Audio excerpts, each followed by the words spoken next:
ಎಲ್ಲರಿಗೂ ನಮಸ್ಕಾರ. ನನ್ನ ಮತ್ತೊಂದು ವಿಡಿಯೋಗೆ ನಿಮ್ಮೆಲ್ಲರಿಗೂ ಕೂಡ ಆತ್ಮೀಯವಾದಂತಹ ಸ್ವಾಗತ. ಇವತ್ತು ನಾನು ನಿಮಗೆ ಒಂದು ಕಳೆ ರೀತಿಯಾಗಿ ಬೆಳ್ಕೊಂಡಿರುವಂತಹ ಗಿಡದ ಪರಿಚಯನ ಮಾಡಿಕೊಡ್ತಿದ್ದೀನಿ.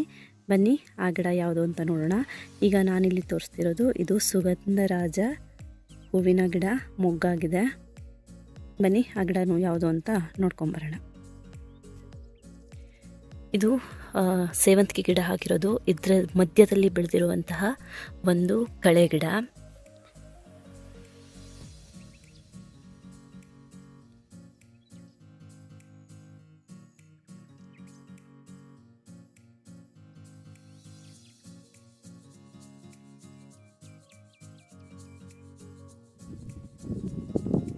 ಈ ಗಿಡದ ಹೆಸರು ಪುಳ್ಳಂ ಪುಳುಚೆ ಗಿಡ ಅಂತ ಈ ಗಿಡಕ್ಕೆ ಕರೆಯೋದು.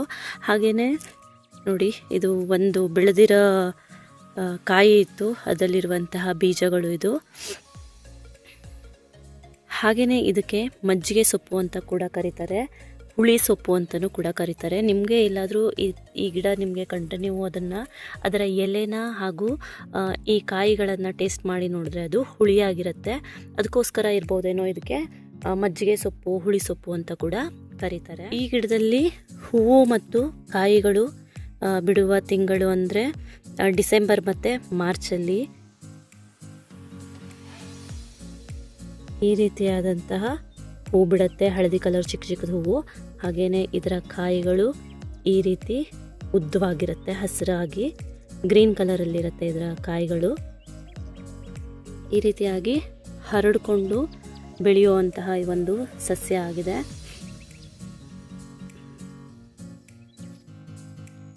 ಗಿಡಗಳ ಮಧ್ಯೆ ಹುಟ್ಟಿದವಾಗ ನಾವು ಇದನ್ನು ಕಳೆ ಅಂತ ಹೇಳಿ ನಾವು ಕಿತ್ತು ಬಿಸಾಕ್ತಿರ್ತೀವಿ. ಆದರೆ ಈ ಗಿಡದಿಂದ ಕೂಡ ನಾವು ಒಂದೆರಡು ತೊಂದರೆಗಳಿಗೆ ಮನೆಮದ್ದು ರೀತಿ ನಾವು ಇದನ್ನು ಕಾಮಲೆ ರೋಗ ಇರುತ್ತಲ್ವ, ಆ ಕಾಮಲೆ ರೋಗಕ್ಕೆ ಈ ಸಸ್ಯನ ಬೇರು ಸಮೇತ ಕಿತ್ತು ಅದರ ರಸನ ತೆಗೆದು 1 ಚಮಚ ರಸಕ್ಕೆ 2 ಚಮಚ ಎಳ್ನೀರು ಅಥವಾ ನೀವು ಮಜ್ಜಿಗೆ ಅಥವಾ ಎಳ್ನೀರನ್ನು ಯೂಸ್ ಮಾಡ್ಬೋದು. ಎಳ್ನೀರಿನ ಜೊತೆಗೆ ಇದರ ಸಮೂಲದ 1 ಚಮಚ ರಸನ ಮಿಕ್ಸ್ ಮಾಡಿ ಕುಡಿಬೇಕು. ಈ ರೀತಿಯಾಗಿ ಕುಡಿದ್ರೆ ಕಾಮಲೆ ಕಡಿಮೆ ಆಗುತ್ತೆ, ಕಂಟ್ರೋಲಿಗೂ ಕೂಡ ಬರುತ್ತೆ. ಆದರೆ ನೀವು ಈ ಔಷಧಿನ ಮಾಡೋಕ್ಕಿಂತ ಮುಂಚೆ ನಿಮ್ಮ ಡಾಕ್ಟರ್ನ ಸಲಹೆ, ಸಜೆಷನ್ ತಗೊಳ್ಳೋದು ಕೂಡ ತುಂಬ ಇಂಪಾರ್ಟೆಂಟ್ ಆಗಿರುತ್ತೆ.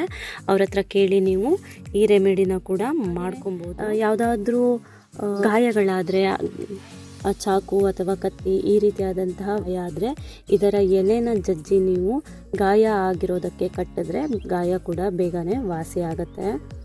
ಇನ್ನು ಸಾಮಾನ್ಯವಾಗಿ ಏನೋ ಒಂದು ಸಣ್ಣ ಪುಟ್ಟ ರೀಸನ್ಗೆ ಬರುವಂತಹ ಜ್ವರಕ್ಕೆ ಕೂಡ ನೀವು ಇದರ ಔಷಧಿನ ಮಾಡ್ಕೊಬೋದು. ಒಂದು 8 ರಿಂದ 10 ಎಲೆನ ತೆಗೆದುಕೊಂಡು 1 ಲೋಟ ನೀರಿಗೆ ಹಾಕಿ ಚೆನ್ನಾಗಿ ಕುದಿಸಿ ಈ ಥರ ಮಾಡಿಟ್ಕೊಂಡು ಅದರ ಕಷಾಯನ ನೀವು ಕುಡಿತಾ ಬಂದರೆ ಸಾಮಾನ್ಯವಾಗಿ ಸಣ್ಣ ಪುಟ್ಟ ಕಾರಣಗಳಿಂದ ಬಂದಿರುವಂತಹ ಜ್ವರ ಆದರೆ ಕಡಿಮೆ ಆಗುತ್ತೆ.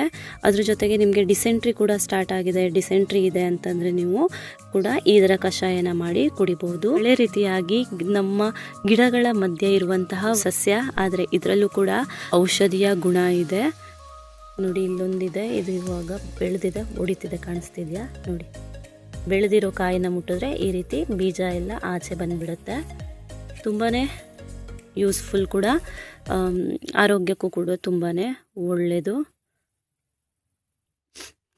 ನಿಮ್ಮನೇಲಿ ಈ ಗಿಡ ಇದ್ದರೆ ನೀವು ಆ ಎಲೆನ ತಿಂದು ನೋಡಿ, ಹುಳಿ ಹುಳಿಯಾಗಿರುತ್ತೆ. ಕಾಯು ಅಷ್ಟೇ ಹುಳಿ ಟೇಸ್ಟ್ ಇರುತ್ತೆ ಕಾಯಿನೂ.